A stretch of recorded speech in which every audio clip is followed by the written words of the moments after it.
వెంకటేష్ తన పని తాను చేసుకుని ఇంటికి వెళ్ళిపోయే రకం. ఎవరితోనూ ఎలాంటి గిల్లికజ్జాలు ఉండవు. అయితే వెంకటేష్, రోజా మధ్య ఒకానొక టైంలో పెద్ద గొడవే జరిగిందట. 'రాజా' చిత్రం తమిళ చిత్రానికి రీమేక్. తమిళంలో రోజా, కార్తీక్ జంటగా నటించారు. ఈ మూవీ సూపర్ హిట్‌గా నిలిచింది. ఈ చిత్రాన్ని తెలుగులో రీమేక్ చేస్తున్నారని రోజాకు తెలిసింది. వెంకటేష్ హీరోగా కన్ఫర్మ్ అయ్యారు. తమిళంలో తానే హీరోయిన్ కాబట్టి తెలుగులో కూడా తన్నే తీసుకుంటారని రోజా కన్ఫర్మ్ అయిపోయింది. కానీ ఆ టైంలో వెంకటేష్, సౌందర్య జంటకి సూపర్ క్రేజ్ ఉంది.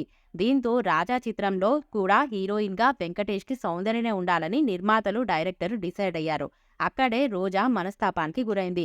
తాను 'రాజా' చిత్రంలో హీరోయిన్‌గా చేయకపోవడానికి కారణం వెంకటేష్ అని ఆమె ఫిక్స్ అయింది. తాను ఇష్టం లేకపోవడం వల్లే సౌందర్యని హీరోయిన్‌గా పెట్టుకున్నాడు అంటూ రోజా బాగా హర్ట్ అయిపోయింది. అప్పట్లో మీడియాలో పెద్ద ఎత్తున ఈ న్యూస్ సంచలనం సృష్టించింది. అప్పటి నుంచి వెంకటేష్ ఏదైనా ఫంక్షన్స్‌లో కనిపిస్తే రోజా మాట్లాడకపోవడం, పక్కన కూర్చోకుండా అసహించుకుని వెళ్లిపోవడం లాంటివి జరిగినట్లు మీడియాలో వార్తలొచ్చాయి.